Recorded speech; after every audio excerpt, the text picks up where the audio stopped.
นี่คือสัจจะนี่คือความจริงของชีวิตผู้เป็นพ่อเป็นแม่ได้จัดงานศพให้ลูกได้เฮ็ดบุญแจกข้าวเฮ็ดบุญอุทิศส่งให้ลูกเฮาจะเห็นหลายๆมุมความบ่เที่ยงแท้แน่นอนของสังขารร่างกายบ่ฮู้ว่าสิตายมื้อใดบ่ได้ตายตามคิวพ่อแม่เกิดก่อน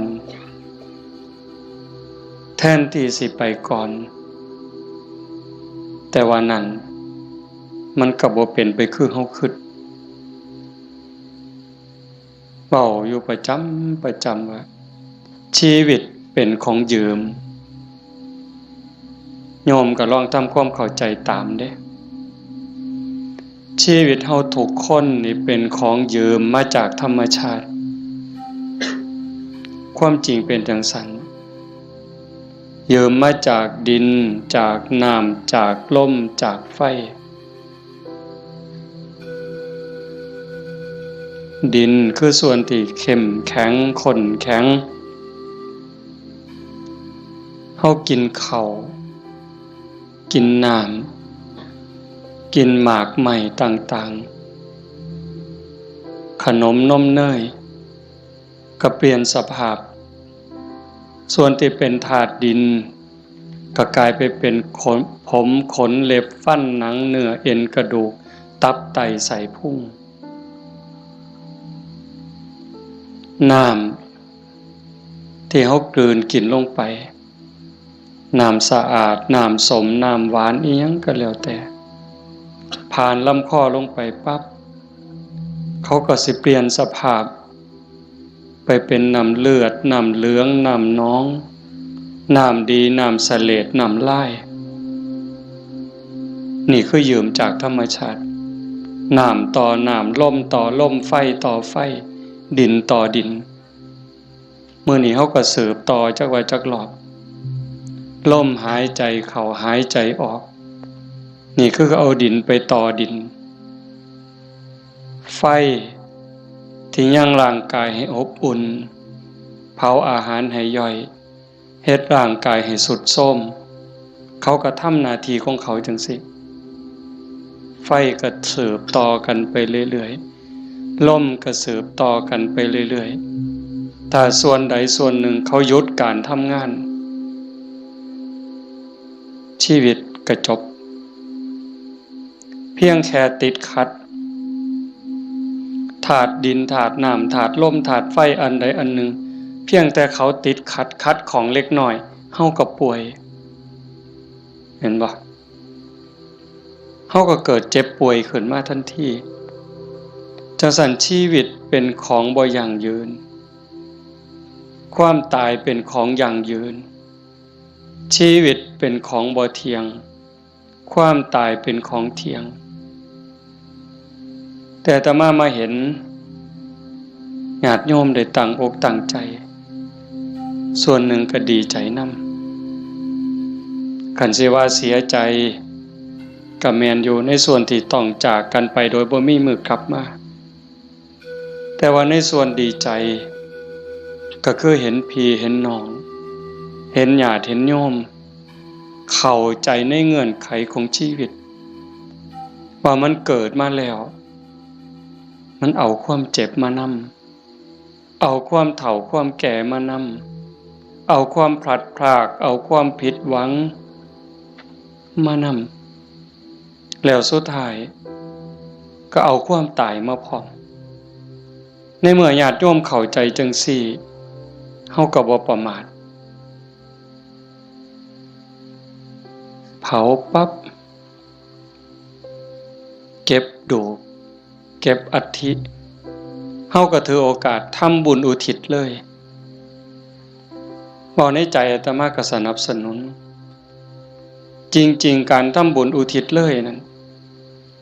เป็นการทรงอย่างเร็วให้ได้ใส่ได้สอย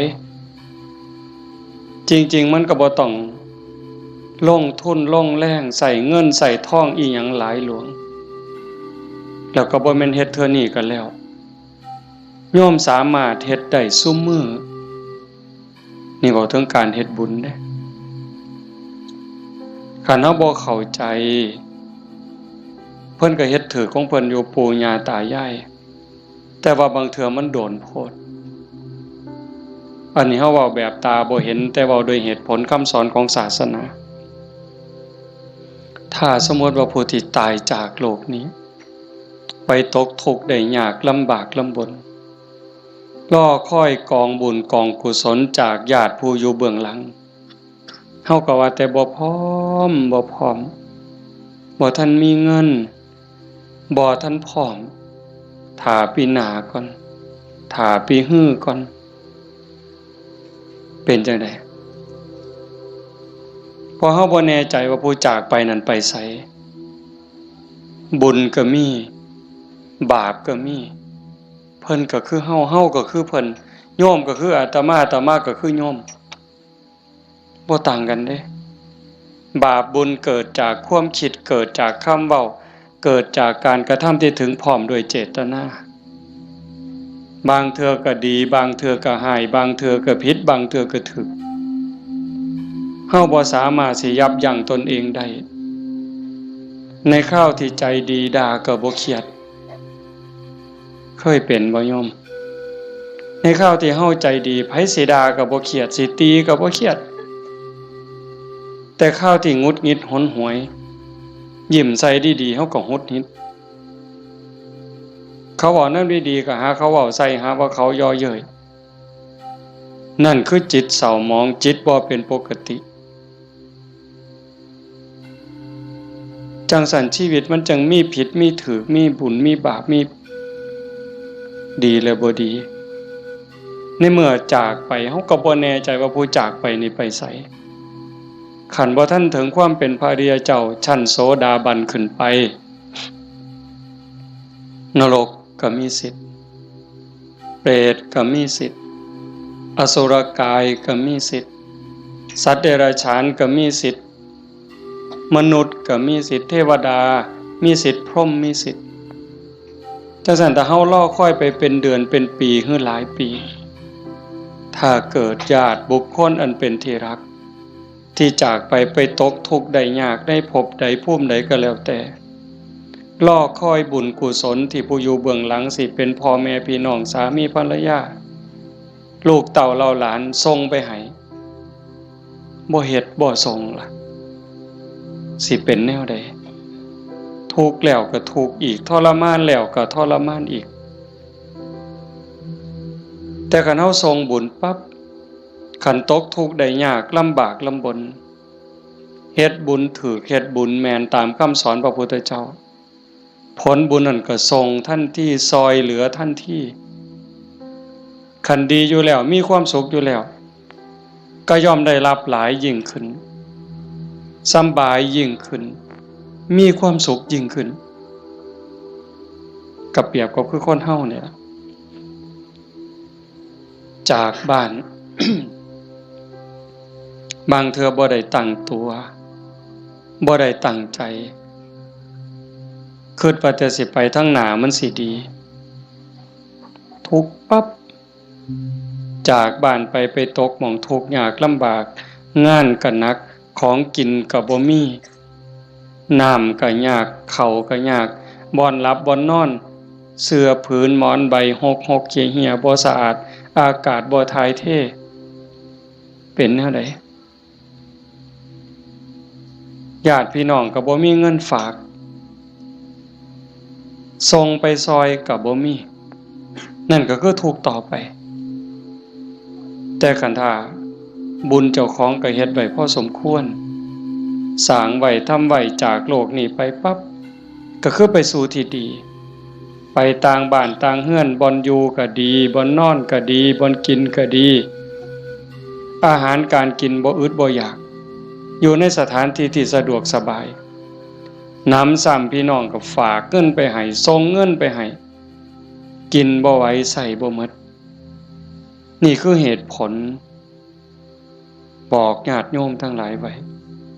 บ่ต้องเสือทันทีแต่เฮาพิจารณา เฮ็ดโลดก็บ่แม่นว่าสิต้องเฮ็ดบุญแจกข้าวแบบยิ่งใหญ่เด้เฮาตักบาตรอันนี้ก็อุทิศคือกันเด้สมมุติว่าคือมื้ออื่นนี่มื้อแลงคือตอนนี้บ่มีหยังนิมนต์ครูบาอาจารย์เพิ่นมาสวดมนต์ปกติฮอดมื้อเช้าก็ทำบุญตักบาตรแล้วก็อุทิศบุญกุศลไปถึงอันนี้ก็ซ้ำแจกข้าวใส่บาตรหน้าบ้านหน้าเฮือนอันนี้ก็ซ้ำแจกข้าวไปจังหันไปเพ่นอันนี้ก็ซ้ำแจกข้าวอาตมาเว้ายืดยาวซื่อๆแต่ว่าคันโยมเฮ็ดโยมตั้งใจยามแลงกินข้าวแลงแล้วก่อนหลับก่อนนอนผู้เป็นลูกเป็นหลานเด้ผู้เป็นสามีเด้ก่อนหลับก่อนนอนไหว้พระอรหังสัมมาสวากขาโตสุปฏิปันโนเนี่ยคันทำวัดใดก็ทำคันทำบ่ใดก็เอาซ้ำนี่จากนั้นก็ตั้งนะโม3จบสวดอิติปิโสใดก็ดีคันสวดบ่ใดก็ซ้ำตั้งนะโม3จบแล้วก็นั่งสมาธิตั้งใจนั่งสมาธิคือเฮาเฮ็ดอยู่ตอนนี้สงบจิตสงบใจยืดกายตรงดำรงสติให้มั่นเฉพาะหน้าหายใจเข้าหูหายใจออกหูสิใส่พุทโธก็ได้ยุบหนอพองหนอก็ได้คือบ่ต้องใส่หยังบ่ต้องว่าอันใดบ่ต้องคิดอันใดมีสติหูเพียงแค่ลมเข้าลมออกลมหายใจเข้ามันกระทบที่ปลายจมูกผู้บางคนกระทบที่ริมฝีปากผู้บางคนลมชัดเจนที่ซ่านดังลมเข้ามันสิเย็นจักหน่อยลมออกมันสิอุ่นจักหน่อยเฮาก็หูอยู่ซ้ำนั้นหลับตาเบาๆเฮ็ดใจสบายหายใจเข้าหูหายใจออกหูได้5 นาที10 นาทีคันยิ่งหลายเท่าใดแห่งแต่ดีได้จัก30 นาทีโยมลองเบิ่งเด้มันเป็นบุญยอดบุญที่เว้าเนี่ยคันเฮาสิเฮ็ดบุญแจกข้าวตามธรรมเนียมตามประเพณีเหตุข้องที่บ้านเมืองเพิ่นพาเฮ็ดเลี้ยงเหล้าเลี้ยงยาขาหมูขางัวจ้างหนังจ้างหมอลำหมดเป็น 400,000 500,000เว้าซื่อๆหมดเงินเป็น 400,000 500,000แบบว่ามาเลี้ยงหนังจ้างหนังจ้างหมอลำเลี้ยงเหล้าเลี้ยงยาหมดเป็น 400,000 500,000บ่ได้บุญหลายซ้ำนั่งสมาธิ5 นาทีสำดอกไม่ออกด้วยเหตุผลของธรรมความเป็นจริงที่องค์สมเด็จพระบรมศาสดาสัมมาสัมพุทธเจ้าสอนไว้หมดเงิน 400,000 500,000 หรือหมดเป็นล้านบ่ได้บุญหลายซ้ำนั่งสมาธิ5 นาทีเด้1บุญเกิดกับเฮาโยมเฮ็ดบุญเฮ็ดหยังก็ตามเสียบุญอุทิศให้โยมไม่ออกท้องใบมื้อนี้คือกันบุญนั่นต้องเกิดกับโยมก่อนเกิดขึ้นกับจิตกับใจกลายเป็นสมบัติของโยมทุกคนซะก่อนแล้วก็จังอุทิศไปถึงบุญบ่มีโตแต่มันก็มีอานุภาพบาปบ่มีโตแต่ก็มีคุณภาพมีอานุภาพบุญส่งเสริมให้เกิดความสุขเกิดความสะดวกสบายเกิดความเจริญรุ่งเรืองในชาตินี้ในชาติหน้าได้สมหวังดังใจอันนั้นย้อนบุญบาปตามเผาผลาญเผาล้นให้เกิดความทุกข์ความเดือดร้อนความทุกข์ความเดือดร้อนในบ้านในเฮือนในชีวิตในครอบครัวเฮ็ดให้เกิดความผิดหวังนั่นให้โยมเข้าใจว่าผลของบาปทั้งหมดแต่สิ่งเฮ็ดให้เกิดความสุขเกิดความสำบายอกสำบายใจลูกดีผัวดีเมียดีขาทาสบริวารคนรอบข้างเป็นคนดีมีศีลมีธรรมไว้เนื้อเสื่อใจสุขภาพแข็งแรงอายุมั่นคนยืนบุญทั้งหมดเฮาสิเฮ็ดบุญอุทิศให้ญาติให้ผู้ใดก็แล้วแต่บุญต้องเกิดกับจิตกับใจเฮาก่อนคือกันกับเฮาสิเอาขนม เอาเงินเอาทองเสื้อผ้าหนาแพร่เครื่องใส่ไม้สอยหยิบยื่นให้คนที่เฮาอยากให้สิเป็นไผก็ตามที่เฮาอยากให้เพิ่นเฮาก็ต้องมีของสิ่งนั้นในมือเป็นกรรมสิทธิ์เด็ดขาดของเฮาจะเอาขนมให้เอาเงินให้เอาหมักไม้ให้พ่อแม่พี่น้องลูกเต้าเราหลานเฮาต้องมีขนมมีเงินมีทองมีหมักไม้เป็นสมบัติส่วนตัวเป็นกรรมสิทธิ์ของเฮาโดยเด็ดขาดจังสิสามารถหยิบยื่นให้ลูกให้หลานให้พ่อแม่พี่น้องบุคคลที่รักจังสิได้บุญคือกันต่างกันกับแก้วแหวนเงินทองบักไม้บักไหลจักน้อยคือแก้วแหวนเงินทองบักไม้บักไหลนั่นเฮาให้แล้วมันหมดให้แล้วมันหมดแต่ว่าบุญนี่แห่งให้แห่งได้แห่งให้แห่งหลายแล้วก็บ่จำเป็นจะต้องยุ่งยากอีหยังหลายเป็นหยังจังเว้าหลายแต่บุญเนี่ยเพราะว่าบุญมันเป็นที่เพิงพระพุทธองค์เพิ่นบอกว่าปุญญานิปะละโลกัสสมิงปฏิทาหนติปานินังเพราะเหตุว่าบุญนั้นเป็นที่พึ่งของสัตว์ทั้งหลายในโลกนี้ในโลกหน้าพร้อมทั้งโลกต่อไปชี้แจงอีกนิดนึงบุญเป็นสื่อของความสุขความดีความงามความโล่งโปร่งเบาความสบายอกสบายใจก็เกิดจากการคิดพูดทำในสิ่งที่ถูกต้องโยมเคยสุขคนเฮาคิดถูกต้องแล้วเว้าถูกต้องเฮ็ดถูกต้องสบายใจมีความสุขมีความเอิบอิ่มเฮาสบายใจแล้วยิ่งมันเป็นประโยชน์กับตัวเฮาเป็นประโยชน์กับพ่อแม่พี่น้องกับผัวกับเมียกับลูกกับหลานยิ่งเป็นประโยชน์กับคนหลายเท่าใดเฮาก็ยิ่งภูมิใจเท่านั้นนั่นคือบุญหลายเห็นปัจจุบันก็คือความสุขใจความปราบปลื้มใจความยินดีความเอิบอิ่มชาติหน้าเด้นำไปสู่สวงสวรรค์นำไปสู่พรหมขันบุญหลายได้เนี่ยใส่บุญกินบุญอยู่ทั้งสวรรค์ทั้งพรหมโดนปันใดน่านปันใดนั่นก็ขึ้นอยู่กับกำลังของบุญที่สร้าง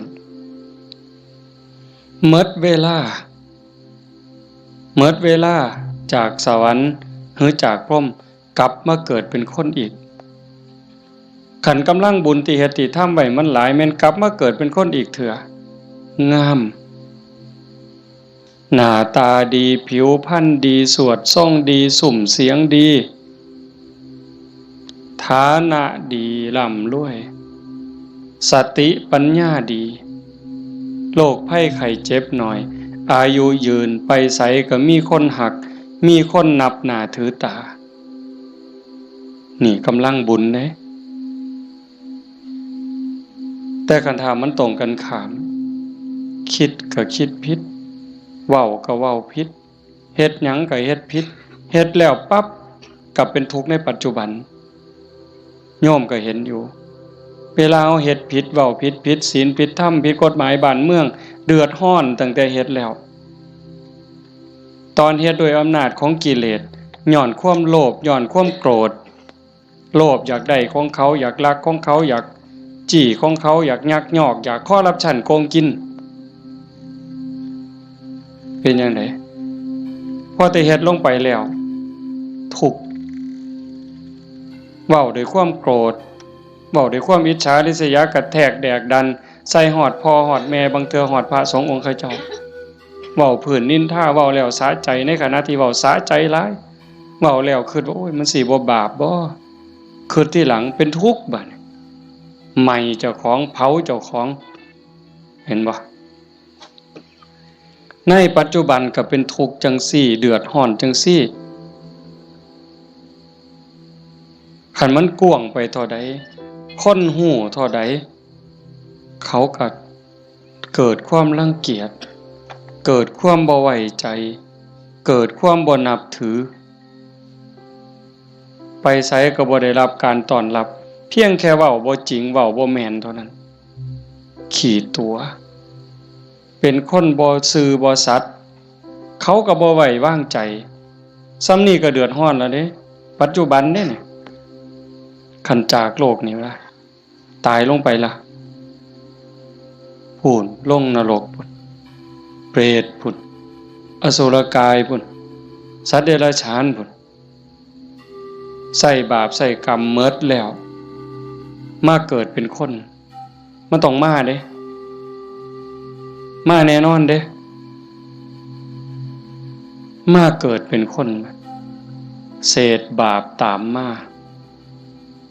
ขี้ร้ายหนักที่สุดพิการแต่เกิดแขนหลีบขาหลีบหูหนวกตาบอดแล้วแต่สิเป็นตั้งเถื่อก็สมบูรณ์อยู่แข้งขามือตีนสมบูรณ์คือเพิ่นแต่ว่าขี้ร้ายรูปร่างบ่งามบ่มีผู้ใดเฮ็ดให้เด้นี่พระเจ้าบ่เกี่ยวพระพรหมบ่เกี่ยวเทวบุตรเทวดาทั้งใดบ่เกี่ยวกรรมล้วนๆเพิ่นจังว่าสัตว์โลกเป็นไปตามกรรมกัมมุนาวัตติโลโกนี่ขี้ร้ายพร้อมโง่พร้อมปึกพร้อม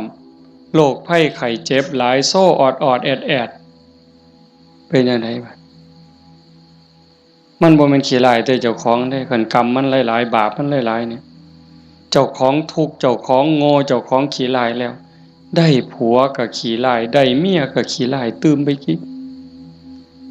ได้ลูกได้เต้ามาก็คือกันขี้ร้ายแล้วบ่พอเด้โง่อีกสอนบ่ฟังอีกแนวดีแนวงามนี่สอนบ่จื้อบ่จ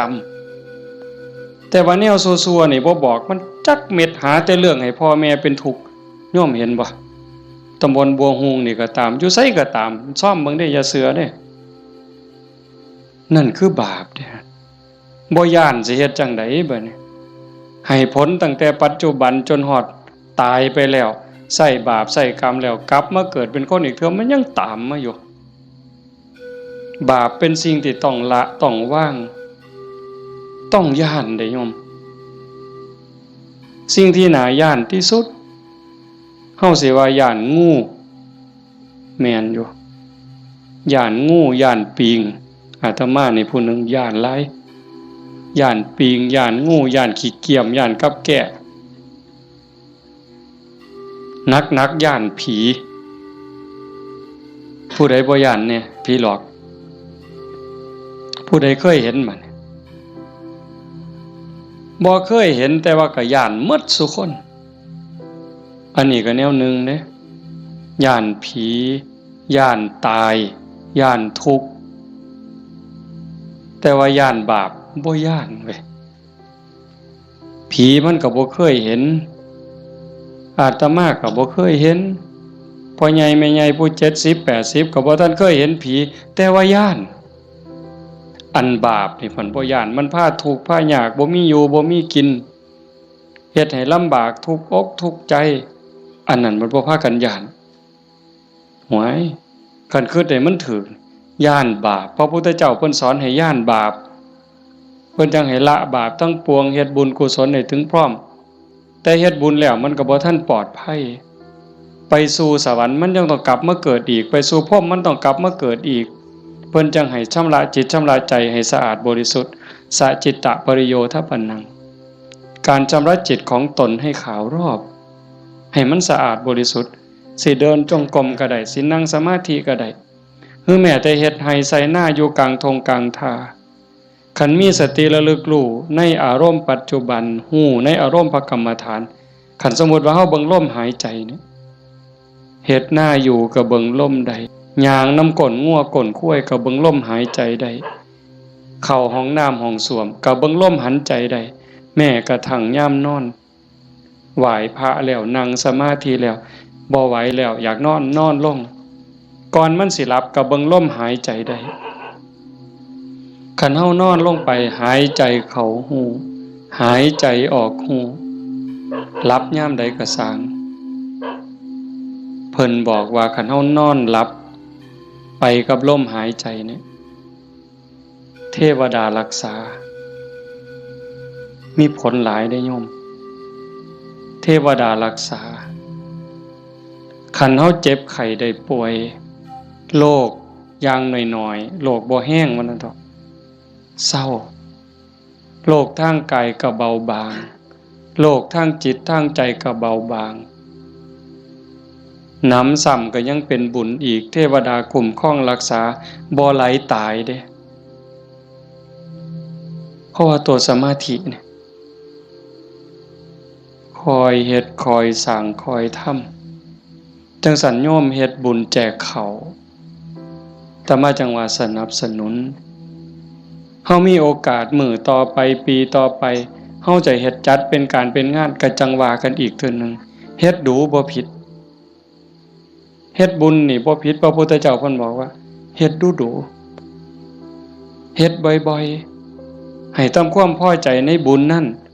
เพราะการสั่งสมสะสมเอาไว้ซึ่งบุญนำสุขมาให้เฮ็ดดูบ่ผิดบุญแต่ว่าบาปอย่าเฮ็ดเพราะมันทุกข์มันเดือดร้อนฉะนั้นเฮาตั้งใจพาพี่พาน้องเฮ็ดบุญเนี่ยเห็นลูกหลานเด็กเล็กเด็กน้อยมาร่วมฟังเทศน์มานั่งฟังธรรมนำพ่อใหญ่แม่ใหญ่แต่มาว่ามันงามนี่คือความงดงามของชาวพุทธโยมจำไว้เด้พาเขามาส่วนเขามามื้อวันเสาร์วันอาทิตย์ส่วนเขาไปวัดไปใส่บาตรไปจังหัน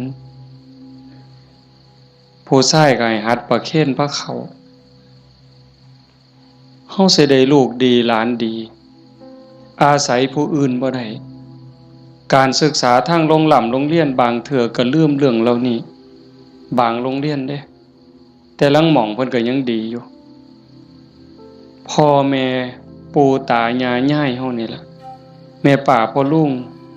แต่มาเสือว่าโยมทุกคนอยากให้ลูกดีหลานดีอยากให้เขาเป็นคนดีเพื่อเฮาสิเพิงเขาได้ในมือข้างหน้าเฮาสิเพิงเขาจังได๋คันบ่ให้เขาเข้าหาวัดบ่ให้เขาไก่ศีลไก่ถ้ำไก่วัดไก่ว่าไก่พระสงฆ์องค์เจ้าเขาบ่มีจิตใจที่อ่อนน้อมอ่อนโยนบ่ฮู้จักบุญจักบาปสิดีได้จังได๋นี่ดีใจจังวะเฮาพาลูกพาหลานมานั่งฟังธรรมเนี่ยเขาฮู้อยู่เด้เขาเข้าใจในบางเรื่องบางอย่างอยู่อย่างน้อยๆเขาก็รู้สึกว่าเขาเป็นบุญเป็นสิริเป็นมงคลเหลืออย่างเดียวโยมเหลืออย่างเดียวที่จะให้ชีวิตปัจจุบันเฮามีความสุขชีวิตในอนาคตมีความสุขมีความเจริญบ้านเมืองปักกลุ่มสุมเย็นคือศาสนา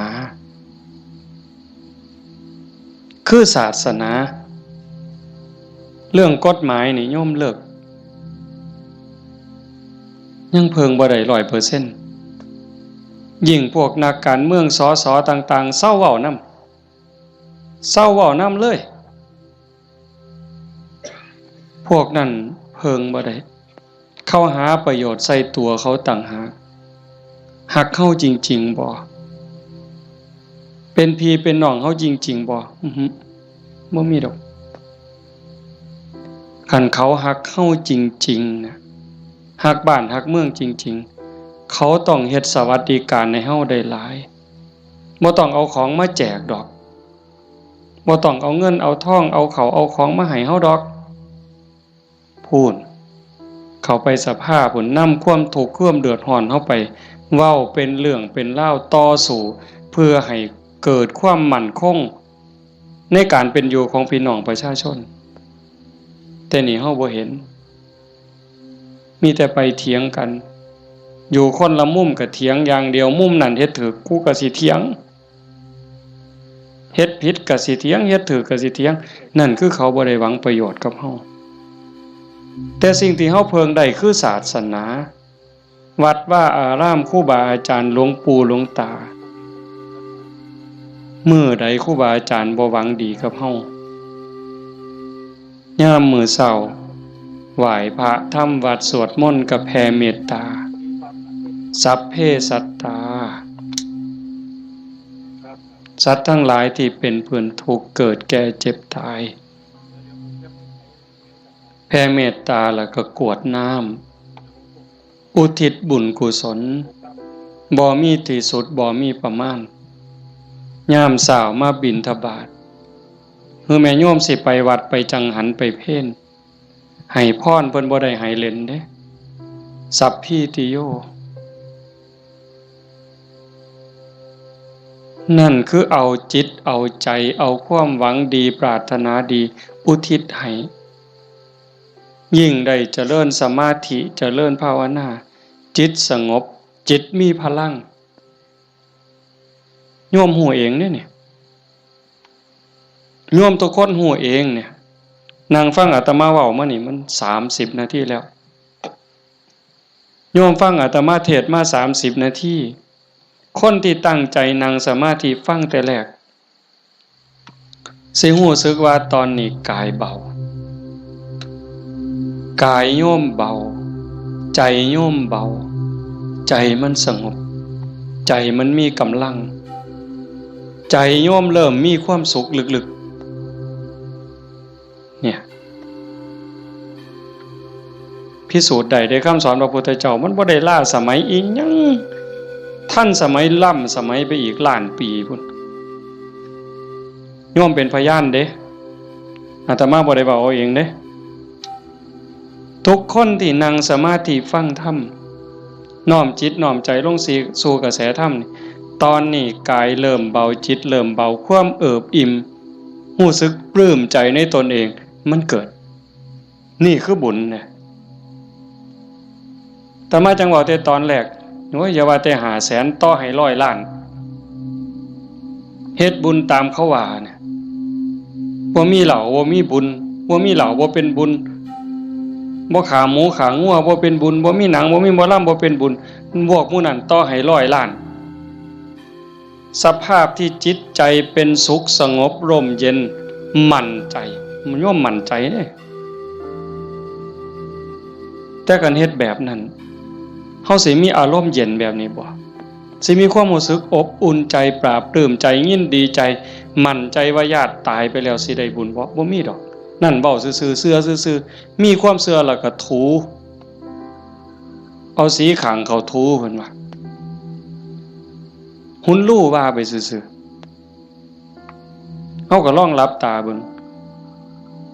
ศีลข้อที่1มีบุญต้องมีศีลมีกินต้องมีทานคำโบราณเพิ่นว่าข้อที่1ปานาติปาตาเวรมณีเจตนางดเว้นจากการทำสัตว์ที่มีชีวิตให้ตกล่วงผู้ใดก็หักชีวิตคือกันกับเฮาหมดมันก็บ่อยากตายนอนมันก็บ่อยากตายเม่งใหม่มันก็บ่อยากตายเพราะว่าแต่อยากตายเลยแม้แต่เจ็บมันก็บ่อยากเจ็บเฮาเนี่ยบ่หาแต่เขามาถิ่มมาแทงโดยมีดโดยหอกเด้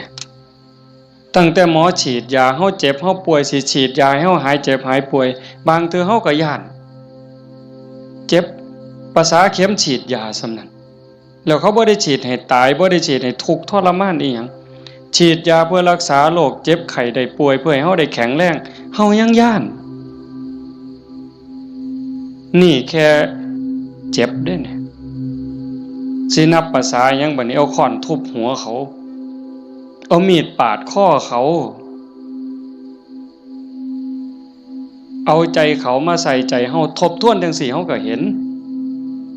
ว่าล่ะข้อที่1ขาแล้วมันสิได้บุญมาแต่ไสบาปแล้วครับเลี้ยงเหล้าเลี้ยงยาข้อที่5ขาดไปอีกคันยิ่งมีหนังมีหมอลำมาอีหยังสิตามมาศีลข้อ3หลายๆคนอาจสิขาดย้อนงานบุญเฮางานบุญเฮาคือเอาเองเนี่ยมาเบิ่งหนังเฮาผู้บ่าวผู้สาวอาจสิเสียเนื้อเสียตัวย้อนเบิ่งหนังโป๊ย้อนเบิ่งหมอลำสิ่งมันเว้าลามกแม่นบ่แม่นไม่ออกบ่ออกทบทวนเอาเองอดีตหมู่เจ้าทบทวนเอาเบิ่ง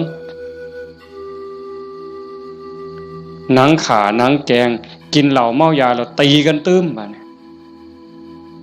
เมาเหล้าแล้วเว้าเข้าป่าเข้าดงโกหกพกล่มใส่ลายป้ายสีศีลข้อ4เสียอีก1แล้ว3 4 5เสียข้อที่2มาเบิ่งหนังเฮามาเบิ่งหมอลำเฮากลับไปลักไก่นำทางไปต้มอีกต่างหากหมดอ้อยซอยเลยเฮาเป็นต้นเหตุของบาปเลยบัดนี้แต่กันเฮ็ดแนวนี้อันพวกมานั่งฟังเทศน์นี่เอาตั้งแต่เด็กน้อยจนฮอดผู้เฒ่านี่ผู้ใดคือสิไปขากบเนี่ยลบไปนี่ผู้ใดสิไปขากุ้งเนี่ยแล้วบ่มีคือสิโอ้ยลบมื้อนี้ลักบักนาวนำทางดอกเว้ยมีบ่แล้ว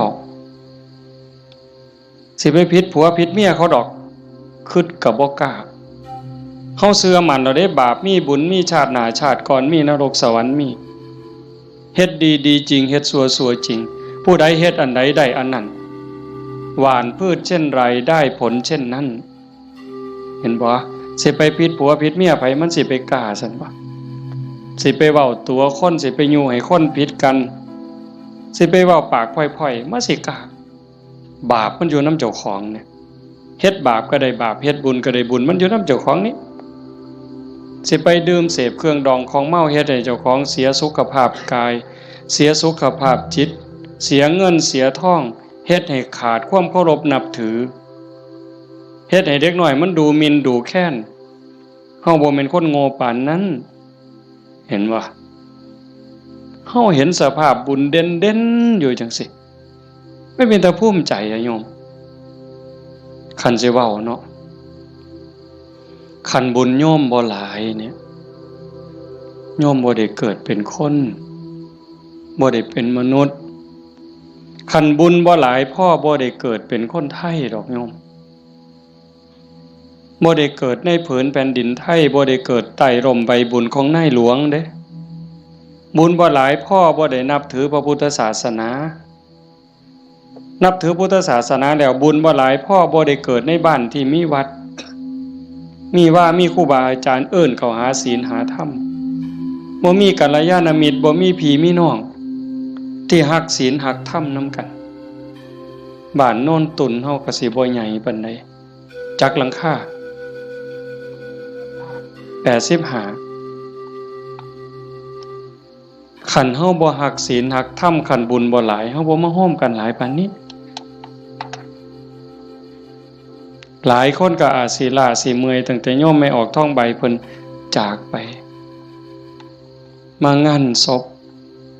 มื้อนี้ก็หมดมื้อวานก็หมดมื้อเอาไปเผาเฮ็ดเวียกเฮ็ดงานแน่ยามกลางคืนมาก็มาฟังครูบาอาจารย์เพิ่นสวดมนต์มานั่งเป็นหมู่เป็นพวกกันยามกลางเว้นก็ไปเฮ็ดเวียกเฮ็ดงานมื้อนี้มาโฮมกันได้ปานนี้ห่อขนมข้าวต้มถามว่ามันล้าบ่เมื่อยบ่เมื่อยเด้แต่เฮาก็กัดแขวกัดฟันมานั่งฟังเทศน์มาร่วมเอาบุญนำกันให้ทุกคนเข้าใจว่าทุกคนคือเจ้าภาพบ่แม่นแต่พ่อแม่กับสามีกับลูกหลานเด้ทุกคนคือเจ้าภาพอาตมาก็คือเจ้าภาพผู้หนึ่งเจ้าภาพอันใดเฮามาร่วมบุญสร้างบุญร่วมกันพระพุทธเจ้าเพิ่นบอกว่าเฮาทุกคนเนี่ยโยม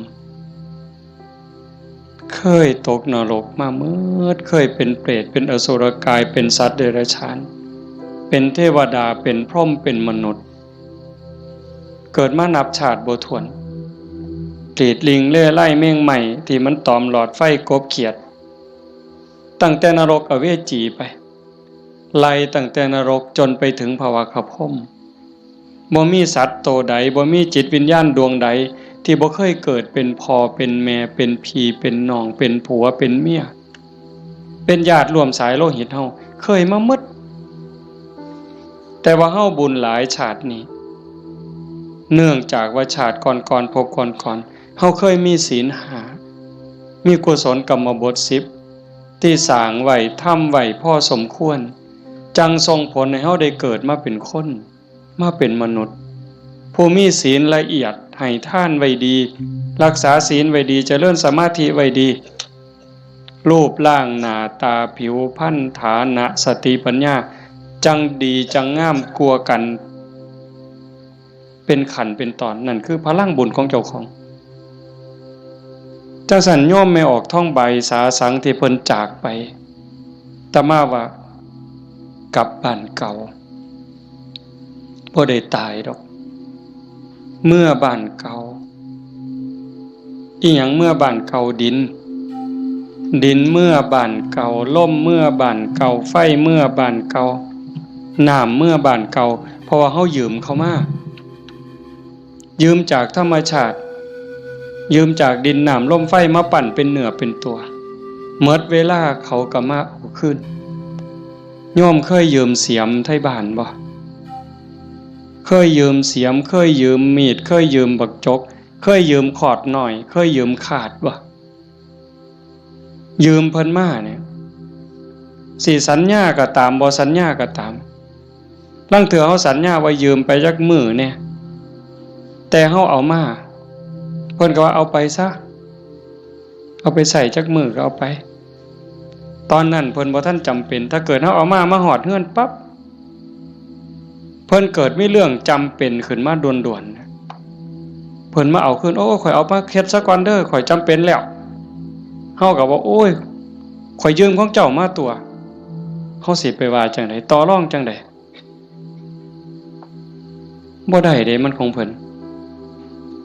คือยืมเงินยืมทองเขานี่แหละยืมมาใช้หนี้บ่ยืมมาซื้ออยู่ซื้อกินหยังก็แล้วแต่ฮอดวันเวลาบางเทื่อบ่ทันฮอดยิ่งบ้านนอกเฮายืมแบบพี่แบบน้องบ่ได้สัญญาอีหยังกันพ่อหน้ายามใดเพิ่นก็ทวงลางเทื่อเพิ่นบ่ทวงเฮาก็เกรงใจอันนี้ก็ยังพอเว้ากันได้แต่กับพญามัจจุราชต่อรองแนวใด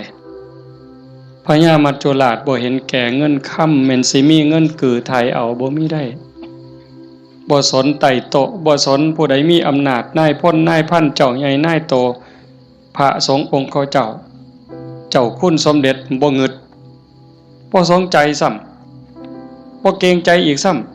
ำขันบาปหลายก็โยนนรกโลดขันบุญหลายก็ไปตามทางจังสั่นเฮามีบุญได้เกิดมาพ้อพระพุทธศาสนามีกัลยาณมิตรมีพี่มีน้องที่หวังดีต่อกันเฮาก็ตั้งใจเฮ็ดบุญให้เจ้าของเฮ็ดบุญในมื้อนี้เทิงทานเทิงศีลเทิงภาวนาฟังเทศน์ฟังธรรมอ่อนน้อมถ่อมตนขนขวายในกิตติชอบเนี่ยก็ขอให้เฮาตั้งใจว่าเฮาเฮ็ดให้เจ้าของเบื้องต้นโยมทุกคนก็เฮ็ดให้เจ้าของเด้อไหว้พระโอ้คันเว้าถึงบุญนะโยมตั้งแต่ไหว้พระเนาะคันเฮ็ดด้วยความเข้าใจเด้คันเฮ็ดด้วยความเข้าใจเพียงแค่เฮาไหว้พระอรหังสัมมาสัมพุทโธภควาเข้าใจในความหมายว่าพระพุทธเจ้าเป็นพระอรหันต์ดับเพลิงทุกข์เพลิงกิเลสตรัสรู้ชอบได้ด้วยพระองค์เองเข้าใจว่าพระพุทธเจ้าคือไผเนี่ยแล้วก็กราบลงไปบุญมหาศาลหลายกว่าสร้างโบสถ์เป็นหลังบุญไม่ออกหวยเว้าไปปื้ออีกเด้คันสร้างโบสถ์บ่เข้าใจเฮ็ดโบสถ์แข่งกันถือกระสอบไปหาเหลี่ยไล่ได้เงินมากก็ขายน้ำทางในกินเหล่าเนี่ยบ่เป็นประโยชน์สู่เฮาเฮ็ดจังซี่บ่ได้สัมอรหังสัมมาสวากขาโตภควตาธัมโมพระธรรมเป็นสิ่งที่พระผู้มีพระภาคเจ้าตรัสไว้ดีแล้วถูกต้องแล้วงดงามแล้วเป็นไปเพื่อดับทุกข์ในคำสอนพระพุทธเจ้าเข้าใจจังซี่แล้วกราบลงไปงามๆโอ้ยสำนี้ก็พ่อโยมสุปฏิปันโนภควโตสาวกสังโฆพระสงฆ์สาวกของพระผู้มีพระภาคเจ้าปฏิบัติดีแล้วพระสงฆ์คือไผด้วยความเข้าใจของชาวบ้านคือนี่โกนหัวนุ่งเหลืองห่มเหลืองเนี่ย อันนี้เป็นสมมุติสงฆ์แต่สงฆ์จริงๆโยมก็เป็นสงฆ์คู่แห่งบุรุษ4คู่นับเรียงตัวบุรุษได้8บุรุษพอออกไม่ออกก็คือพระญาติโยมก็เป็นสงฆ์เป็นพระขันโยมปฏิบัติดีมีศีลมีธรรมมีจิตใจเมตตากรุณาโมทิตาอุเบกขาหวังดีกับทุกคนความโลภความโกรธความหลงความอิจฉาริษยาอาฆาตพยาบาทในใจของญาติโยมหน่อยลงเบาบางลงถึง 20% 25%หมดไป 25% ความโลภความโกรธความหลงอิจฉาริษยาเบาบางไปจากใจเฮา 25% โยมเป็นพระโยมเป็นสงฆ์มีลูกมีผัวมีเมียเฮ็ดให้ใส่หน้าทำมาหากินเป็นปกติแต่โยมกลายเป็นพระอีหลีได้บ่เนี่ยเป็นพระอีหลีพระจริงๆที่พระพุทธเจ้ายอมรับนับว่าเป็นลูกเห็นบ่อาตมาบ่ได้เว้าเอาเองจักเม็ดให้โยมนุ่งเหลืองห่มเหลืองโกนหัวนอนอยู่วัดแต่ขันธกิเลสยังมีบ่ลดไปลังเทื่อก็ขี้ร้ายกว่าชาวบ้านอีกบางหม้องบางมื้อบางวันบางเวลาอาตมาก็ผู้หนึ่งบางมื้อก็ขี้ร้ายกว่าโยมแนวนี้ก็เป็นแค่สมมุติสงฆ์บ่ท่านเป็นที่ยอมรับของพระพุทธเจ้าพระสงฆ์ปฏิบัติดีปฏิบัติซื่อตรงตามคำสอนพระพุทธเจ้าบ่คดบ่ง้อบ่ออกนอกทางปฏิบัติเพื่อออกจากทุกข์มีชีวิตเพื่อกำจัดกิเลสหายใจเข้าก็เพื่อกำจัดความเห็นแก่ตัวหายใจออกก็ทำลายความเห็นแก่ตัวนี่ล่ะเฮ็ดหยังก็พอดีพองามหวังประโยชน์กับคนอื่นหวังดีกับคนอื่นเมตตาต่อผู้อื่นทำลายความเห็นแก่ตัวให้น้อยลง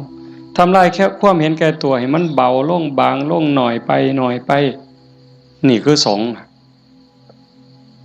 ปฏิบัติสมควรแก่การต้อนรับแก่การกราบไหว้ทั้งเถื่ออาตมาเนาะเวลาที่รู้สึกว่าเจ้าของบ่ดีโยมกราบซ้ำเอาหอกเอาดาบแทงยิ่งโยมศรัทธาเท่าใดแห้งแต่เป็นตาย้านผู้เฒ่าผู้แก่หัวขาวหัวค่อนสิเอาบักไม้ให้กราบแล้วยกใส่หัวลับตาพูนคิดฮอดพ่อฮอดแม่ฮอดพี่ฮอดน้องว่าแม่นพ่อแม่ในชาติปัจจุบันฮอดชาติก่อนภพก่อนฮอดเจ้ากรรมนายเวรถวายน้ำขวดหนึ่งก็หวังบุญสอบทอพอต่อแม่พุ่น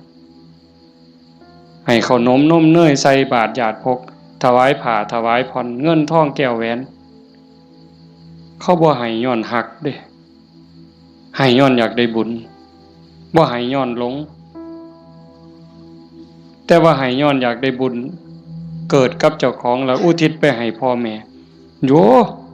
มันสิบ่คือหอกคือดาบบ่คือน้ำกรดบ่คือน้ำร้อนเทหดเสียจังได๋จังซั่นนะเพียงแค่โยมเข้าใจว่าพระพุทธเจ้าคือใครพระธรรมคือใครพระสงฆ์คือใครโยมเข้าใจจังสิเพียงแค่อรหังสัมมาสวากขาโตสุปฏิปันโนพ่อโยมพ่อเลยบ่ได้จำเป็นเลยว่าเฮาต้องเฮ็ดใหญ่เฮ็ดโตหมดเงินเป็นแสนเป็นล้านบ่ลองเบิ่งน่ะขันไม่ออกพอออกบ้านโน่นตุ่นเฮาเป็นจังซี่นี่ก็เฮามีศีลมีธรรมในใจเด้อยู่เฮือนก็เฮ็ดจังซี่บ่ต้องรวยดอกโยม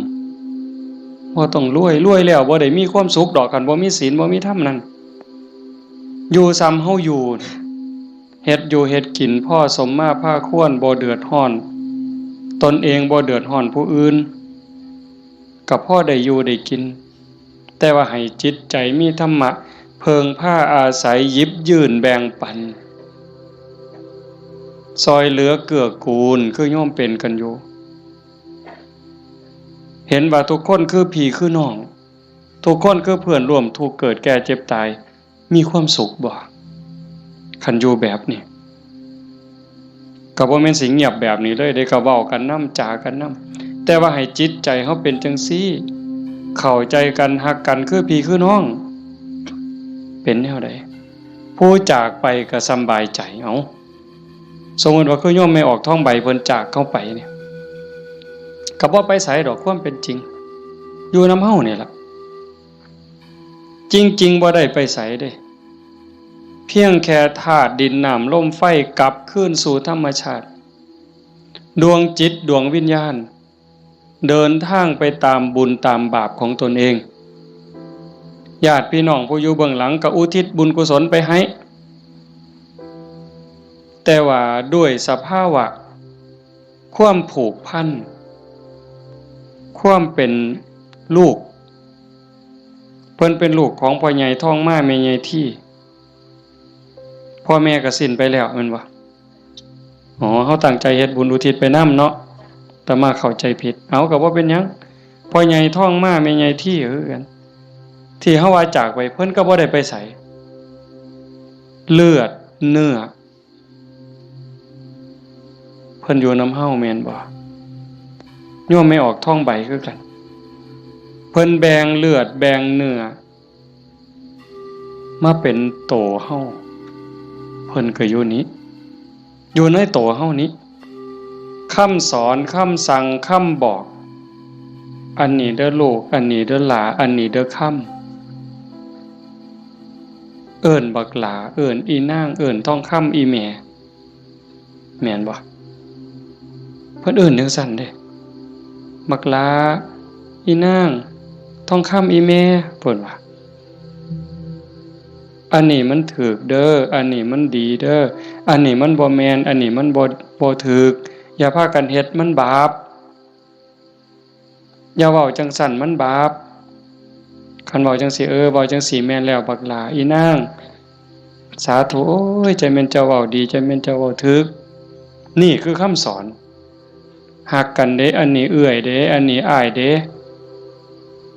คันน้องเถียงอ้ายอย่าไปเถียงเอื้อยอย่าไปเถียงอ้ายคันอ้ายรังแกน้องเอื้อยรังแกน้องอย่าไปเฮ็ดบ่โหนเป็นน้องบ่เห็นบ่เพิ่นตายอยู่ว่ะเพิ่นไปไสอยู่ว่ะดินดอนตอนหญ้าเฮือนซ่านบ้านซอง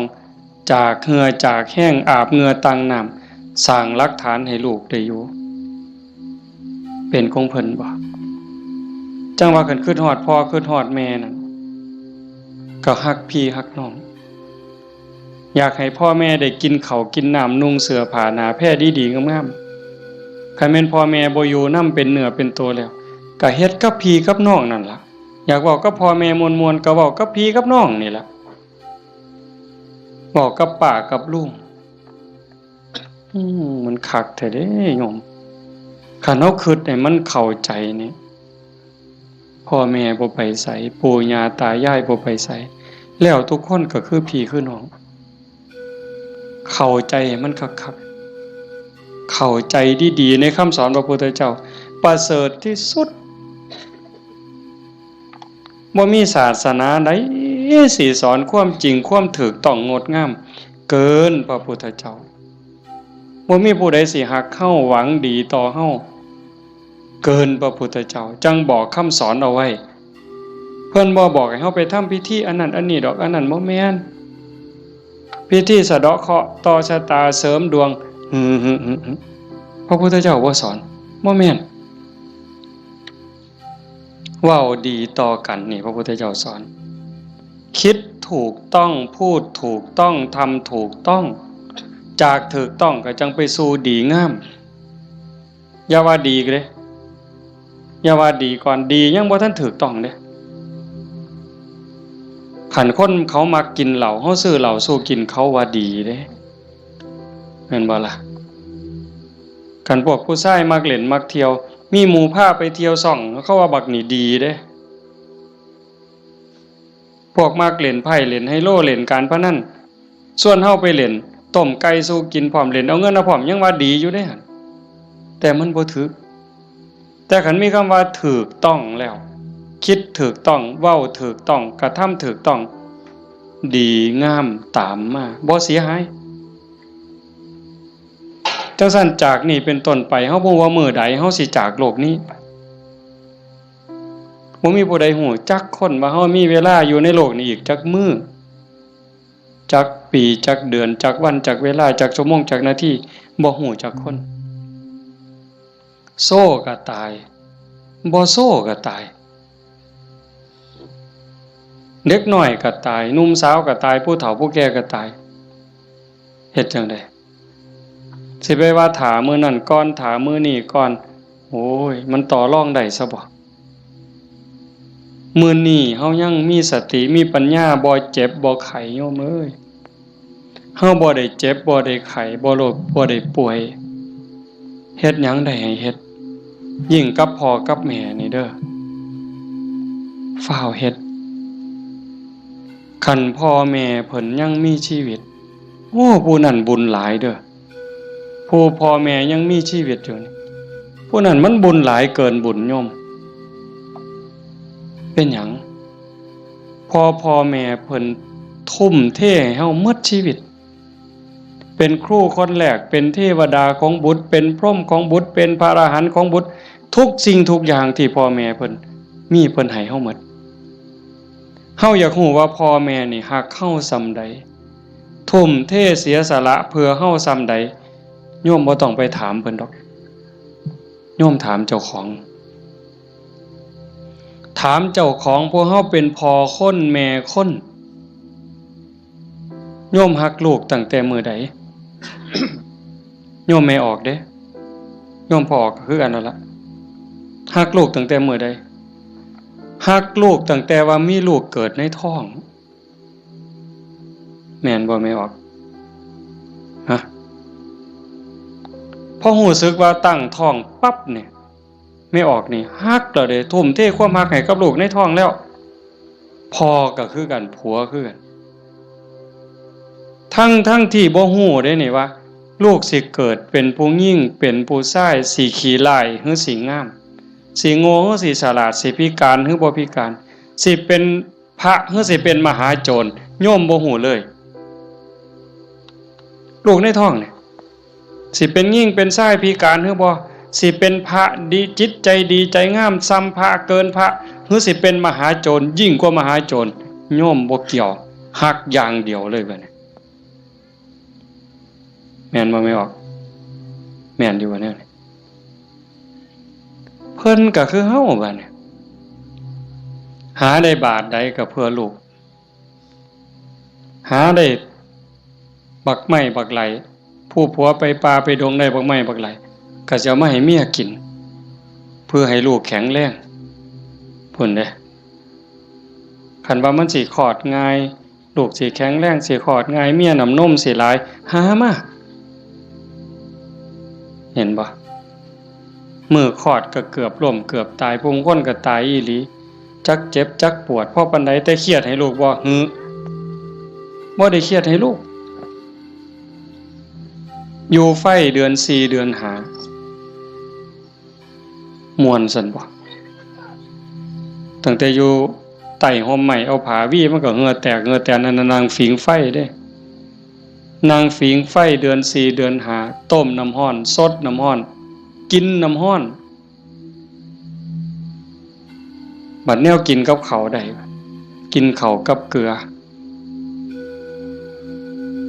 เลี้ยงตัวสิใหญ่แต่ละคนดมดากดมก้นเช็ดขี้เช็ดเหงียวป้อนข้าวป้อนน้ำตัวสิใหญ่มาแต่ละคนหมดข้าวจักเหล้าเสื้อผ้าหมดจักชุดหมดเงินจักแสนคือประมาณบ่ได้กลัวลูกสิใหญ่มาแต่ละคนเพิ่นก็คือกับเฮาฮักลูกจังซั่นสิตอบแทนแนวใดพระพุทธเจ้าเพิ่นสอนหน้าที่ลูกไว้ท่านเลี้ยงมาเลี้ยงท่านตอบเลี้ยงกายเพิ่นคือเพิ่นเลี้ยงเฮานะเลี้ยงใจเพิ่นก็คือเพิ่นเลี้ยงเฮาพ พ่อแม่เลี้ยงใจเฮาคือเพิ่นสอนอันใดถูกอันใดผิดอันใดดีอันใดชั่วอันใดเป็นบุญอันใดเป็นบาปอันใดควรบ่ควรนี่คือเพิ่นเลี้ยงวิญญาณเฮาก็เลี้ยงจิตวิญญาณเพิ่นด้วยการเป็นคนดีฮักกันระหว่างพี่ระหว่างน้องทำโตเป็นคนดีพ่อแม่สิโอ้ยโยมเป็นยาอายุวัฒนะอันนี้ก็บ่ต้องไปถามพ่อถามแม่อีกละถามโยมเนี่ยขันลูกเขาเป็นคนดีหูจะคว่ำหลานเสือถอยฟังคว่ำบอกง่ายสอนง่ายโยมมีความสุขบ่อยากยื่นบ่ขันยิ่งเป็นคนดีจนชาวบ้านเขายกย่องเขาสรรเสริญโอ้ยใจแม่นอ่อนซ่อนเด้อีหล่านี่มันก็หูจะคว่ำแต่บักหำนี่คือดีแท้เป็นตาอ่อนซ่อนเด้ย่ายอยากตายบ่บัดนี้ยื่นบ่เจ้าอยากยื่นแท้แต่ขันลูกมันบอกบ่ได้สอนบ่ฟังหลานก็โอ้บอกจังหนึ่งไปจังหนึ่งเถียงคำบ่ตกฝากแม่นสิป้อนสร้างมือละโตย่ายก็บ่อยากยื่นอยากตายให้มันแล้วอุกอังสังกะหยาลูกหลานมันบ่ฮู้จะคว่ำเอิ้นหาพญากรรมพญาเวรพุ่นแล้วมาเอาผู้ขาไปถอนโลดตัว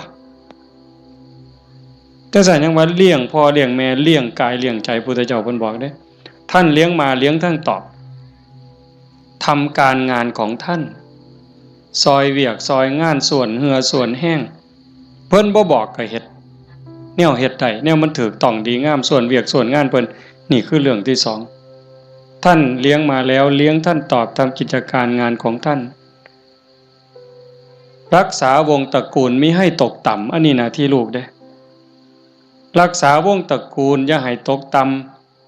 ำอย่าเอาชื่ออย่าเอานามสกุลนี่ไปไว้นำตำรวจอย่าเอานามสกุลนี่ไปอยู่โรงอยู่ศาลอย่าเอานามสกุลนี่ไปอยู่คุกอย่าให้เขาดูหมิ่นดูแค้นโอ้ยซุ่มนั้นบ่เพิ่นว่า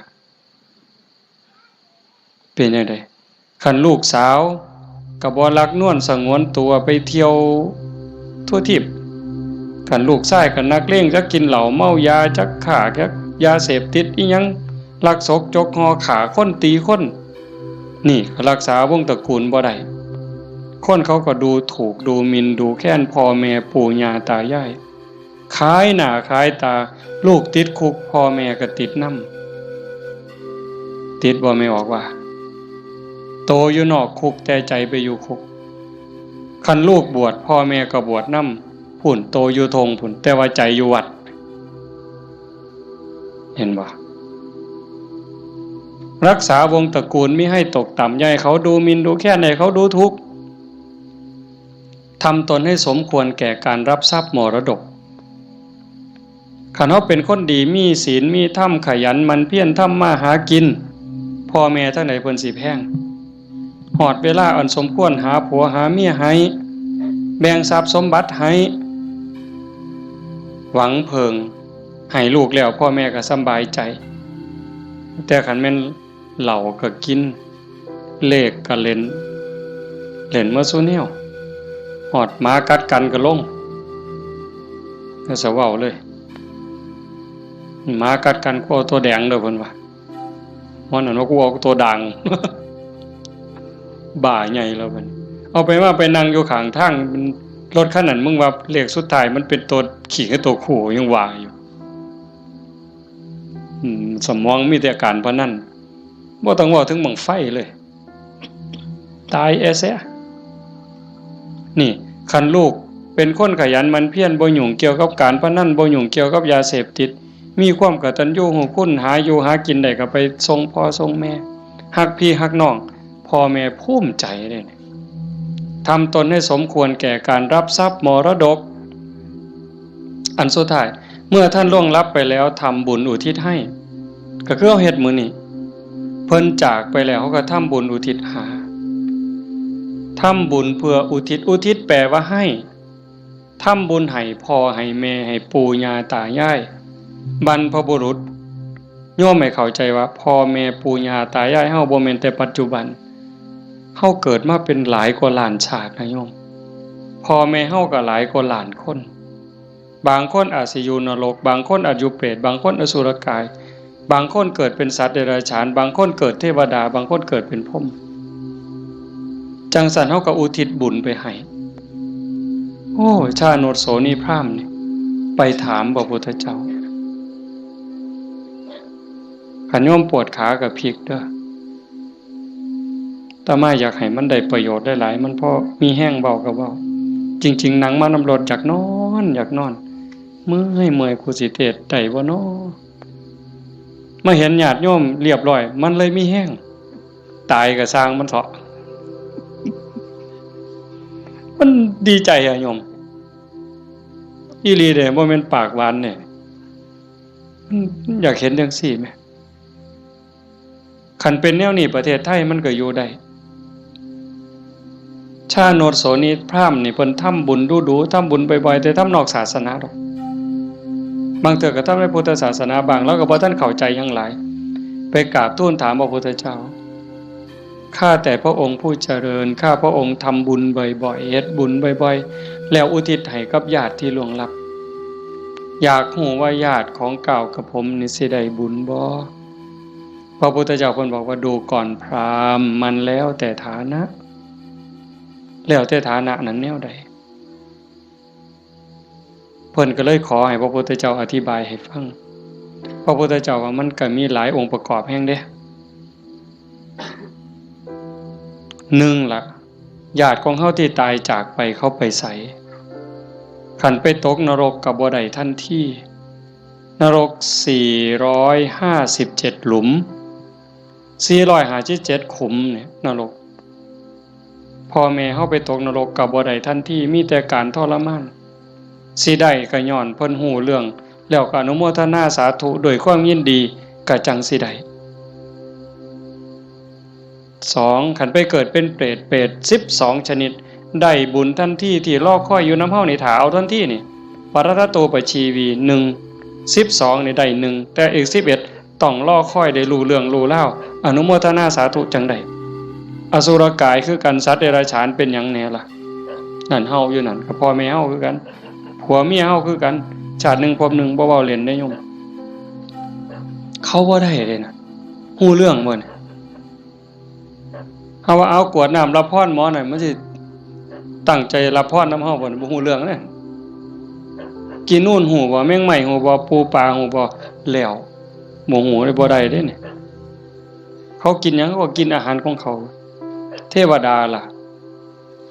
คันเขาฮู้ทราบอนุโมทนาเขาก็ค่อนข้างจะฮู้ได้พรหมก็คือกันสุดท้ายก็สอบไปพุทธเจ้าเพิ่นบอกว่านอกจากญาติที่ล่วงลับจากไปแล้วอยู่ในภพภูมิที่สมควรได้ทันทีเขาได้แล้วอีกอย่างหนึ่งของที่ทำบุญเป็นบุญบ่ฆ่าเขามาบ่ลักมาบ่คดโกงมาบ่ในขณะที่ให้ก่อนให้หลังให้เจ้ามีความยินดีเจ้ามีศรัทธามีความภูมิใจจริงบ่พุ่นเด้แล้วผู้รับทานเจ้าเป็นไผมีศีลบ่มีธรรมบ่เพิ่นก็จังไล่มาตั้งแต่สัตว์เดรัจฉานแต่มาเทศน์ดูๆโยมฟังในวิทยุก็สิได้ยินมันได้บุญอยู่ดอกซ้ำแม่ครัวนี่ส้มแม่ครัวนี่ล้างถ้วยล้างซ้ำก่อนสิเทน้ำล้างถ้วยล้างซ้ำล้างหม้อลงในดินลงขี้สิกไม่ออกตั้งใจว่าสาธุเด้อน้ำล้างถ้วยล้างซ้ำเนี่ยมันมีรสชาติอาหารปนไปกับน้ำซึมลงไปในดินให้พวกสัตว์อยู่ในดินพวกไส้เดือนต่างๆให้มันกินได้อยู่ได้กินแล้วให้มันมีความสุขกายสุขใจซ้ำนี่ก็ได้บุญนับประมาณบ่ได้ได้บุญหลายก็ไล่ขึ้นมาจากสัตว์เดรัจฉาน100เทื่อพันเทื่อบ่ได้บุญหลายเท่ากับให้คนผู้บ่มีศีลขี่เหล้าเมายาขี่ลักขี่ป่นตีหัวหมาด่าแม่คนได้หลายกว่าให้กับสัตว์เดรัจฉานจังซั่น100เทื่อพันเทื่อให้คนขี่เมาบ่มีศีลบ่มีธรรม100เทื่อพันเทื่อบ่ได้บุญหลายเท่ากับให้ผู้มีศีล5เทื่อเดียวเห็นบ่บัดนี้เป็นหมากเป็นผลแล้วเด้ให้กับคนมีศีล500เทื่อพันเทื่อบ่ได้บุญหลายเท่ากับให้คนมีศีล8 แม่ขาวพ่อขาวแม่ชีเทื่อเดียวให้ผู้มีศีล800เทื่อพันเทื่อบ่ได้บุญหลายเท่ากับให้เน้นผู้มีศีล10เทื่อเดียวให้เน้นมีศีล10ร้อยเทื่อพันเทื่อบ่ได้บุญหลายเท่ากับให้พระผู้มีศีล227เทื่อเดียวให้พระผู้มีศีล227ร้อยเทื่อพันเทื่อบ่ได้บุญหลายเท่ากับให้นักบวชนอกศาสนาที่เขาข่มกิเลสได้ให้นักบวชนอกศาสนาร้อยเทื่อพันเทื่อที่เขาข่มกิเลสข่มราคะได้บ่ได้บุญหลายเท่ากับให้พอออกไม่ออกเฮาผู้มีศีล5ก็ตามศีล8ก็ตามที่บำเพ็ญประพฤติปฏิบัติหวังเป็นพระโสดาบันเทื่อเดียวไล่บัดนี้จากโสดาปัตติมรรคไปสู่โสดาปัตติผลสกิทาคามีมรรคไปสู่สกิทาคามีผลสติคามีผล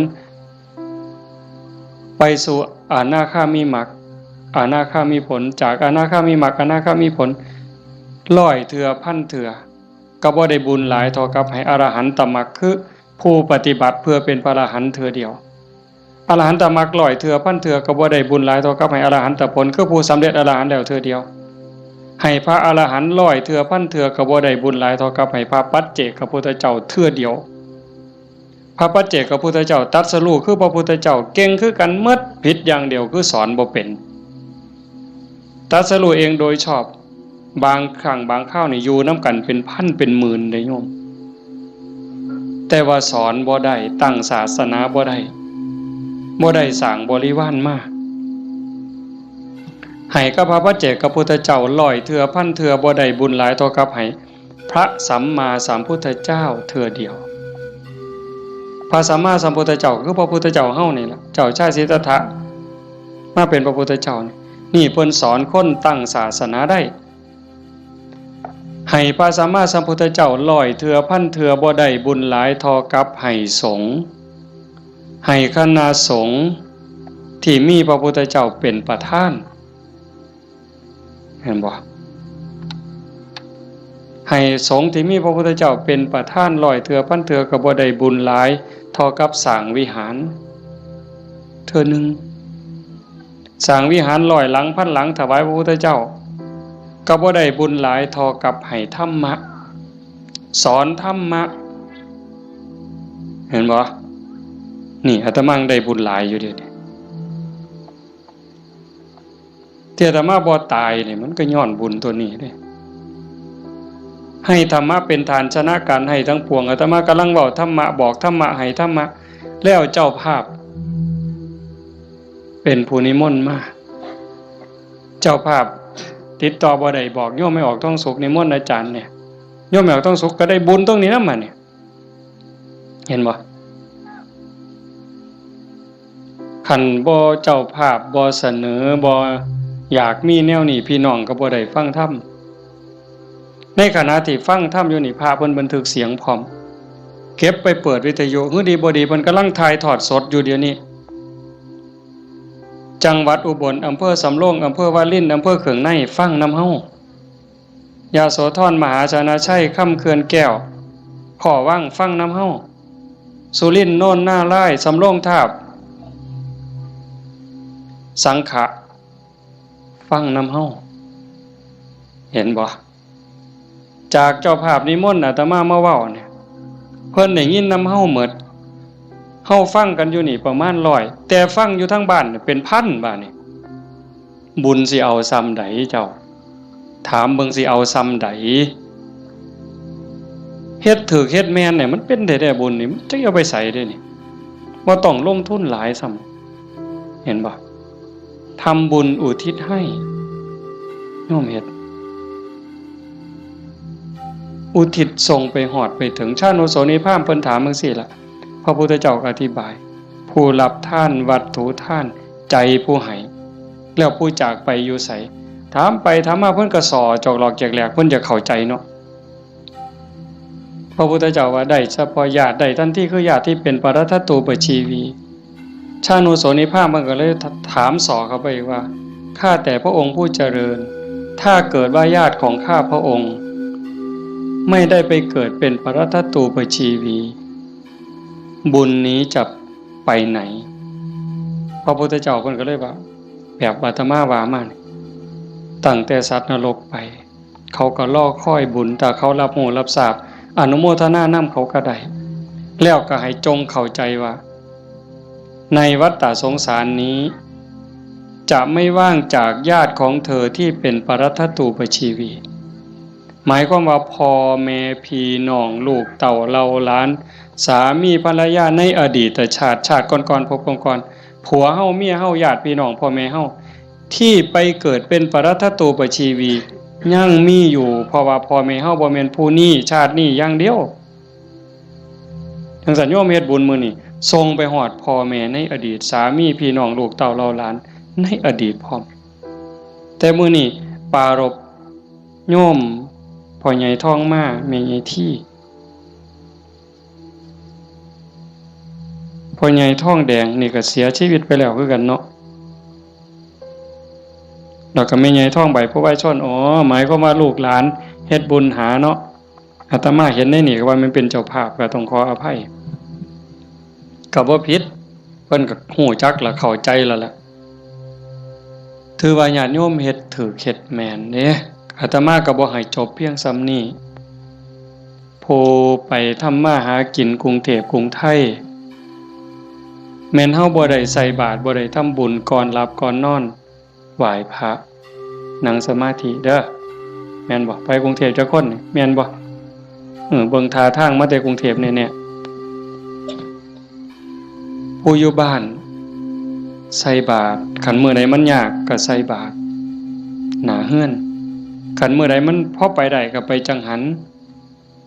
จังซี่นะก่อนหลับก่อนนอนก็ไหว้พระกราบพระก่อนหลับก่อนนอนเว้าจากันดีๆเด้เว้าจาดีๆอยู่ในบ้านในเฮือนนี่มันเป็นสิริมงคลเทวดาเฝ้าบ้านเฝ้าเมืองเฝ้าเฮือนเฝ้าซ่านเฝ้าที่เฝ้าทางเฮาเอิ้นว่าภูมิบ้านภูมิเฮือนเพิ่นได้ยินเฮาเว้ากันดีๆเว้ากันม่วนๆเทวดาก็ดีใจอาจสิเป็นพ่อเฮาปู่เฮาย่าเฮาแต่อดีตก็ได้เห็นเฮาเว้าดีจากันดีเพิ่นก็อยากได้บุญนำเป็นจังได๋รักษาบ้านรักษาเฮือนเฮ็ดหน้าบ่พอใดก็ได้มื้อนี้มีโยมผู้หนึ่งโทรศัพท์มาคุยกับอาตมาโอ้ยหลวงพ่อเพิ่นว่าโยมก็งึดอยู่เฮ็ดหน้าหว่านข้าวลงไปแรกๆข้าวกำลังงอกบ่ทันได้พอคืบจ้อยน้ำท่วมหว่านแรกๆน้ำท่วมบัดน้ำบกไปก็แล้งบัดแห้งใหม่พร้อมจักสิตายสิยัง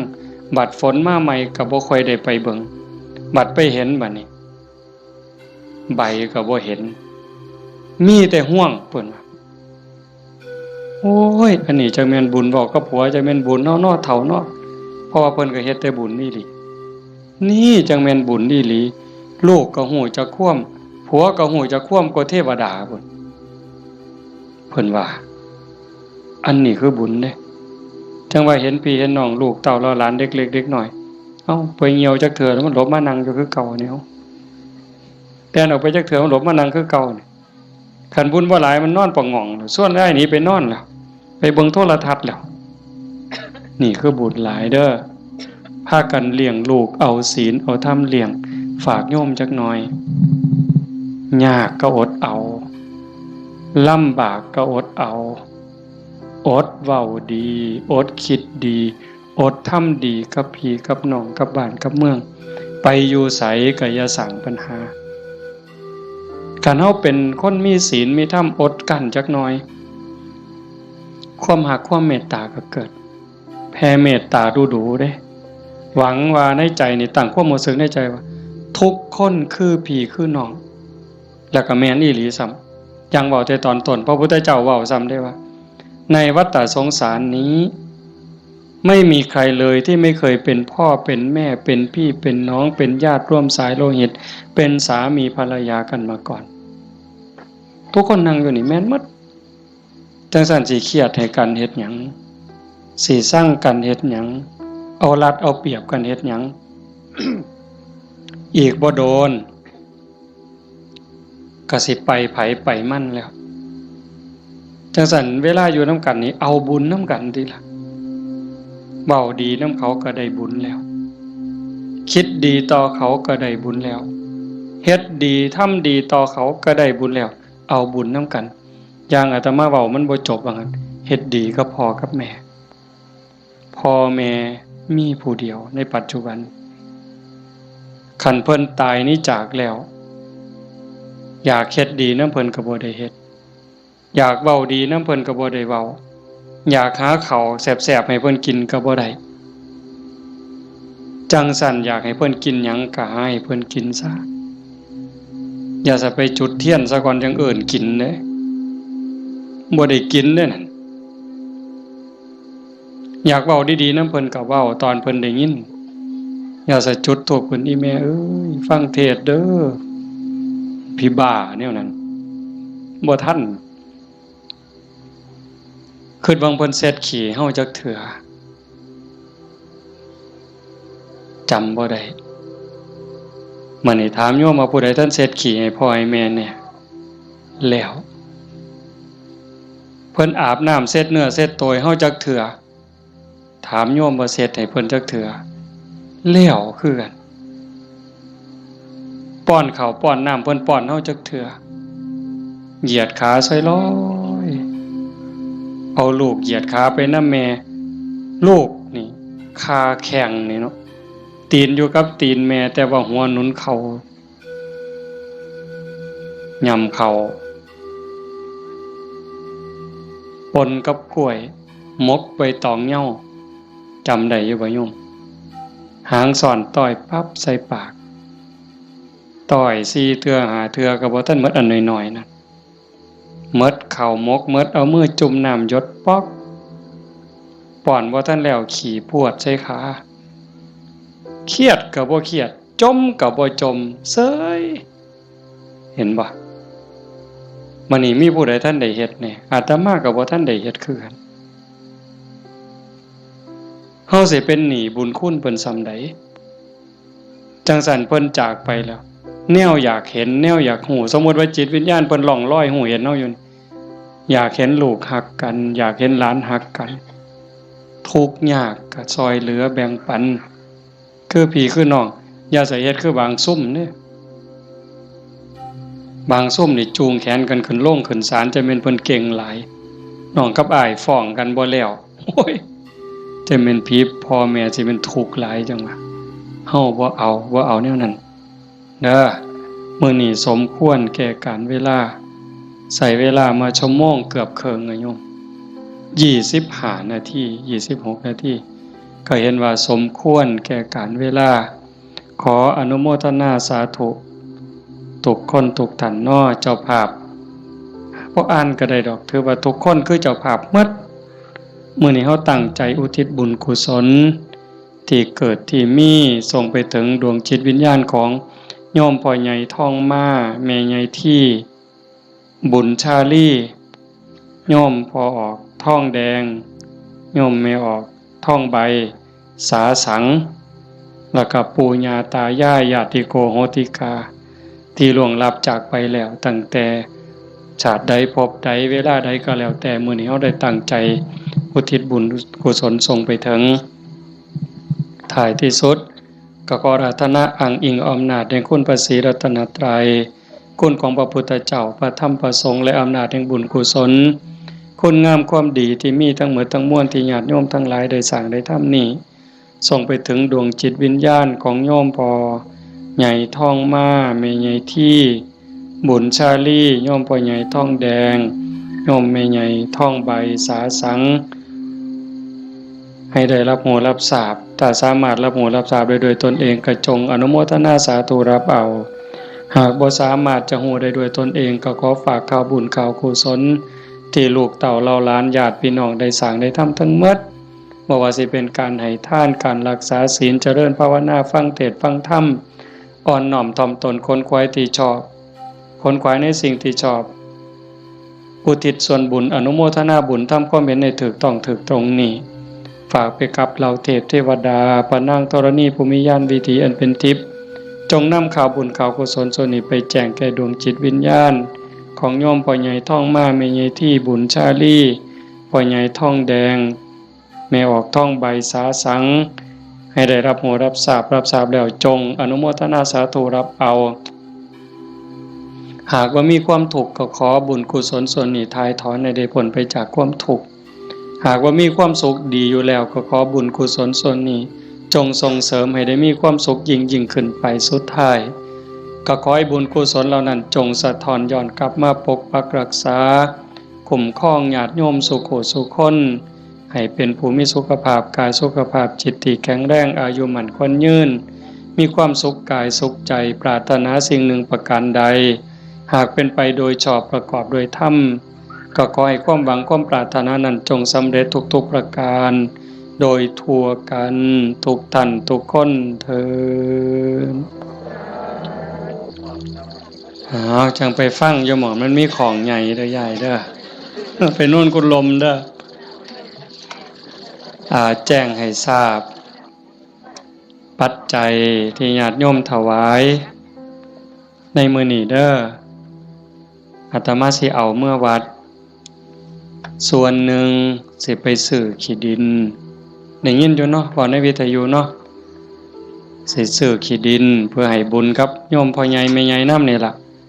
อีกส่วนหนึ่งอาตมาสิเอาไปทอดกฐินปีนี้อาตมาเป็นเจ้าภาพทอดกฐินไปทอดอำเภอเสรภูมิจังหวัด101มื้อวันที่25มีผู้สิไปนำบ่วันที่25หลังจากทอดที่วัดโน่นกุลมแล้วเดี๋ยวสิเว้าทั้งวิทยุดอกคันมีผู้สิไปนำก็บอกบ่ต้องบอกชื่อก็ได้ว่ากลุ่มขาน้อยมีจักคนคันหลายก็สิเมารถบัสแล่นรวยๆเมาก็ถ่าอยู่นี่ละปากทางนี่พากันไปถ่าอยู่หั่นมาจอดปั๊บก็ขึ้นเลยขากลับก็มาจอดหั่นก็แล้วแต่สิมาบัดนี้ บ่มาก็อยู่หั่นล่ะเด้อฟังทางวิทยุพระเอาบุญคักๆหาจากถ่าให้โดนคนนี่หากะลามันบ่ยืนอาจจะพาเฮ็ดบุญเด้อเอามื้อนี้เอาปัจจัยไปก็เพื่อเฮ็ดบุญอย่างว่านี่ล่ะเอาเป็นจังได๋คิดเขาก็คิดออกบ่ค่าน้ำค่าไฟมื่นขาลุกบ่ได้ผู้ตีของก็ได้บุญได้ย่ายมุงหนึ่งได้ 10% พุ่นแน่อันนี้ค่าน้ำค่าไฟกับค่าวิทยุนำเนาะคันบ่มีค่าไฟก็บ่ได้ฟังเด้ขอบมีค่าไฟจังได้ฟังวิทยุเนาะเอาตั้งใจบัดนี้เตรียมน้ำทาไว้กวดมีน้ำทาใส่น้ำทาบ่มีน้ำทาก็ใส่น้ำใจพนมมือเฮ็ดจิตใจให้มั่นคงนิ่งๆจักครึ่งนาทีคือทอดพ่อใหญ่ท่องมาแม่ใหญ่ที่พ่อใหญ่ท่องแดงแม่ใหญ่ท่องใบแล้วก็ญาติโยมที่มาฟังธรรมนี่ล่ะเฮามีพ่อมีแม่อยากให้ผู้ใดได้บุญนำก็ตั้งจิตเป็นสมาธิคันยิ่งจิตเป็นสมาธิมั่นคงเท่าใดพลังบุญก็ยิ่งแห้งเท่านั้นหลายไปเท่านั้น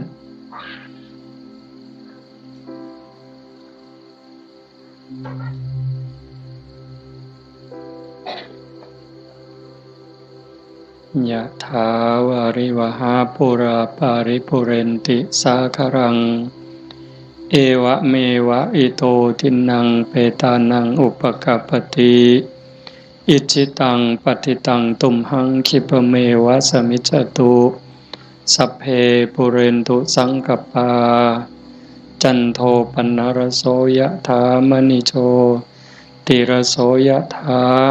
สัพพิติโยวิวัชชันตุสัพพโรโควินัสสตุมาเตภวัตวันตรายโยสุขีทีขายุโกภวะอภิวาทนาสีริสนิจจังวุธาปจายโนจัตตารโอธัมมาวัฏันติอายุวันโนสุขังพลังภวตุสัพพมังคลังรักขันตุสัพพเทวตาสัพพพุทธานุภาเวนะสัพพธัมมานุภาเวนะสัพพสังฆานุภาเวนะ สทธาโสธีภะวันตุเต